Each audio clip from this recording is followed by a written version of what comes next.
Bom dia, boa tarde, boa noite. Como vai você? Ela chegou. Ela, que é inevitável.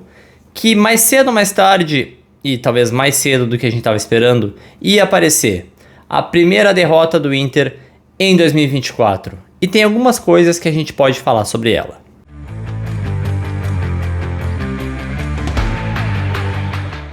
Bom, e um recadinho, tá? Antes de começar a minha análise, só para não falarem que eu tô passando pano.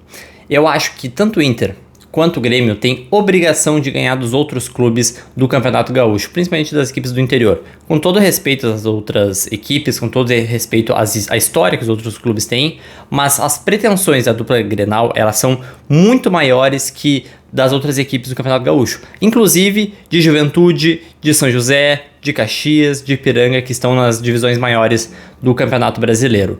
Então, mesmo jogando com equipes descaracterizadas por alguns momentos, eu acho que a dupla Grenal ela tem obrigação sim de ganhar esses jogos, até porque a realidade financeira da dupla ela é muito maior que desses outros clubes. Então, independente do contexto, eu acho que sim, a obrigação é de ganhar dessas equipes. E quando não ganha, quando perde, é fiasco, é vexame, não tem explicação.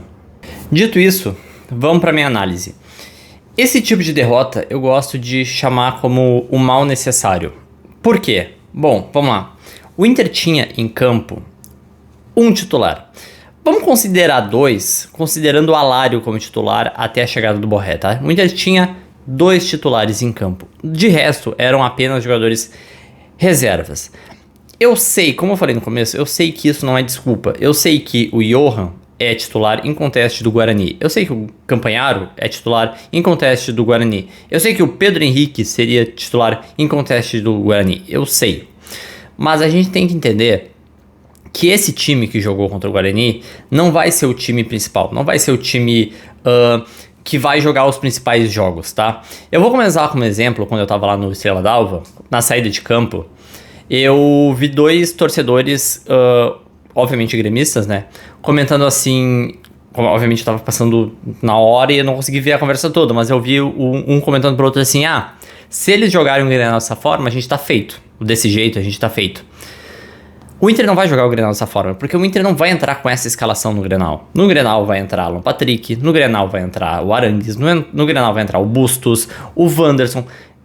No Grenal vai ter outra cara o time, vai ter outro foco, inclusive, também. Não vamos tirar esse ponto, tá? Existe também a questão do foco, a questão do, talvez, eu não vou dizer que não vou me doar, mas eu não vou me arriscar a me lesionar nesse gramado que, como a gente trouxe no VDG, não é um gramado ruim, mas é um gramado de interior. Tem suas irregularidades, tem seus problemas, mesmo não sendo um gramado dos piores que a gente vê por aí. Então, tem essa questão do foco também. E é por isso que a gente não pode fazer terra arrasada. Essa equipe, por mais que ela tenha problemas, ela é uma equipe reserva, ela é um time reserva. Ok, eventualmente, quando o Inter estiver priorizando uma ou outra competição, porque isso inevitavelmente vai acontecer, esse time vai jogar. Talvez não esse time, porque a gente com certeza vai ter algumas mudanças, tá? Mas esse time reserva, ele não vai ser o nosso nossa principal força no ano. Seria muito simples, seria muito cômodo pro Inter pegar e botar o Alan Patrick, o Wanderson, o Arangues, o Bustos, a galera toda pra jogar no Estrela d'Alva, meter 3-4 no Guarani e, show, tamo ganhando. Nossa, 3 vitórias, 5 vitórias, 8 vitórias e tal. Só que, cara, depois isso vai ser cobrado. Lá em junho, lá em agosto, isso vai ser cobrado. Eu prefiro perder hoje pro Guarani de Bagé e fazer a leitura de que, o Campanharo não tá performando bem. Talvez a gente tenha que repensar a continuidade do Campanharo no time do Inter. O Gabriel Barros não tá jogando bem, talvez a gente tenha que fazer o mesmo. O Pedro Henrique também não tá performando bem, mas já teve um bom momento, então será que não dá pra gente tentar recuperar? Sabe, eu prefiro fazer essas análises hoje e acabar perdendo um ou outro jogo no Campeonato Gaúcho para equipes menores, mas fazendo essa análise, fazendo passando esse pente fino no elenco, do que fazer isso lá na frente. Eu não quero estar lá em agosto, quando o Inter estiver jogando a 33ª rodada do Campeonato Brasileiro e precisando vencer o Corinthians no Beira-Rio, E tá pensando assim, pô, será que o Gabriel Barros não pode entrar nesse jogo? Porque o Wanderson tá machucado? Deixa eu bater na madeira aqui, tá? Eu prefiro já ter a noção de que o Gabriel Barros não vai dar a resposta que a gente espera e buscar uma reposição para ele agora, no começo do ano. Então, esse detalhe, esse princípio, ele tem que ser levado em consideração, entendeu? E eu sei quando a torcida reclama de que, pô, tal jogador não presta, tal jogador não pode mais, eu sei, mas vamos levar em consideração que a gente vê esse time reserva, porque agora no Beira-Rio provavelmente vai ser o time titular, já em Santa Cruz vai ser um time reserva.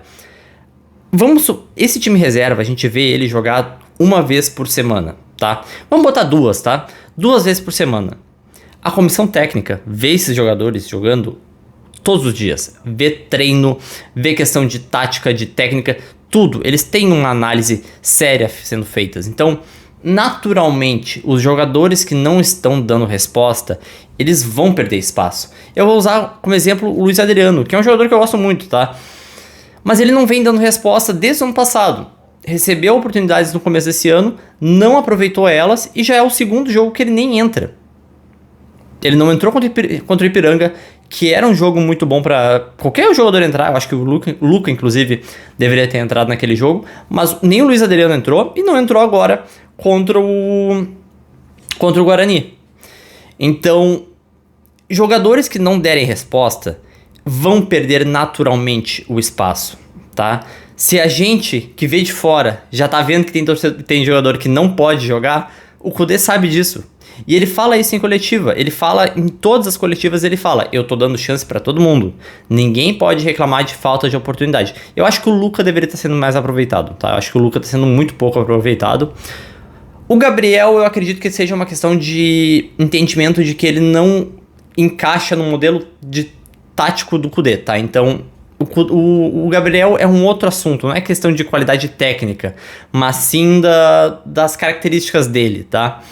Mas o Luca é um jogador que deveria estar recebendo mais oportunidade, isso eu concordo. Mas agora, querer pedir para botar titulares agora na 4ª rodada do Campeonato Gaúcho é loucura. No Beira-Rio, beleza, porque é um gramado que a gente sabe que é um gramado bom. Agora, arriscar num gramado de interior, por melhor que seja o gramado interior, tá? Por melhor que o clube cuide e tal, e, de novo, vou falar, o gramado do Estrela d'Alva, ele não era um gramado de Europa, de UEFA, mas era um gramado muito bom para time de interior, tá? Inclusive, um abraço pro Jairo, porque ele foi muito genial na sacada que ele fez de que se o Estrela d'Alva fosse em Porto Alegre, ele seria o segundo melhor gramado da cidade. Então, e é verdade, tá? Pior que é verdade. Então, mas assim, ainda é um gramado de interior, sabe? Então, eu não quero arriscar jogadores como Alan Patrick, Arangues, Wanderson em gramados assim e arriscar perder eles por 2, 3 meses, entendeu? O Grêmio tá aí pra mostrar isso, o que perdeu o Soteldo agora, vai saber por quanto tempo ele vai parar. Então a gente tem que levar em consideração isso. A gente tem que levar que tá sendo feita uma análise do elenco, de quem serve e de quem não serve, tá? Mas também está sendo feita uma preservação dos jogadores para eles não estourarem agora, no começo do ano, na 4ª rodada do Campeonato Gaúcho. Porém, obviamente, nem tudo são flores. Eu já falei do Luca, que eu acho que ele está sendo muito pouco aproveitado nesse início de temporada. Mas também a gente sabe que tem outros jogadores que não vão render. Eu vou usar o exemplo como Depena, tá? Depena é um jogador que, apesar do jogo bom contra o Ipiranga, na reta final do ano passado, no ano passado inteiro, né? Vamos ser mais claro. Ele não estava rendendo bem nem na posição de origem dele. E aí improvisar ele na lateral esquerda, que já é uma posição onde ele já jogou ano passado, e ele nunca rendeu bem nessa posição, eu acho que é um erro. Ah, mas não tem ninguém para botar. Gente, é impossível que não tenha ninguém para botar na lateral esquerda. Sério, é inadmissível que não tenha um ser humano na base do Inter, cara, um lateral esquerdo. Pra jogar nessa posição, enquanto a gente não traz uma reposição pro René. Sério, um reserva pro René, melhor dizendo. Sério, eu não consigo acreditar que que a base do Inter, ela não tenha alguém nessa posição. O Inter precisa ter alguém nessa posição, tipo, porque o Depena não vai dar a resposta que a gente espera. Pode ser um lateral esquerdo defensivo, que vai ficar só segurando ali a bronca, mas a gente não pode ter um Depena que ele acaba sendo ineficiente no ataque, apoiando, ineficiente na questão defensiva, entendeu? É porque ele tá prejudicando todo o sistema do time. Além disso, tá? E se for o caso, a gente muda o esquema tático, na pior das hipóteses, entendeu? Mas não faz isso com muita pena, porque prejudica o jogador. O jogador já não tá rendendo bem na posição dele. Aí tu vai lá e improvisa ele, tu tá prejudicando o jogador. Entendeu? Esse tipo de coisa eu concordo nas críticas. Eu concordo. Eu vejo algumas pessoas citando o Enzo, tá? O filho do Fernandão, de tipo, ele não é pior que o Campagnaro. Gente, eu queria muito que o Enzo desse certo. Eu tava lá naquele jogo em 2016, aquele jogo festivo, né? Dos heróis de 2006 e os heróis de 2010. Foi muito emocionante, inclusive, quando ele faz o gol e tal. Mas, cara, ele foi pra Aparecidense. Sabe? Tipo, talvez no futuro, não sei, ele é um jogador jovem, então ele pode evoluir, ele ainda tem muita coisa que ele pode melhorar e tal na sua questão de jogabilidade. Mas hoje, no dia 1º de fevereiro, no dia 1º de fevereiro de 2024, às 2h20 da tarde, o Enzo não é a resposta. Ele não vai ser a solução. Por mais que o pessoal fale, pior que o Campagnaro ele não vai ser. Mas não vai ser melhor. O problema vai continuar, o problema vai persistir. Entendeu? Então eu acho que a gente tem que parar de tentar procurar a solução... soluções óbvias, sabe?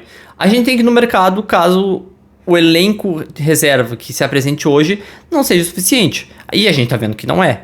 Então a gente precisa ir no mercado e procurar reposições, não vou dizer a altura, né? Porque a gente não vai encontrar um outro Arangues, um outro Alan Patrick.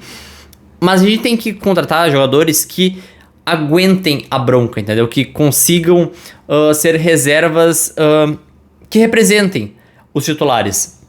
O Johan é um. O Johan é um que, apesar de não ter feito uma boa partida contra o Guarani, é um cara que a gente sabe que, mano, se precisar substituir o Maurício, ele vai dar conta do recado.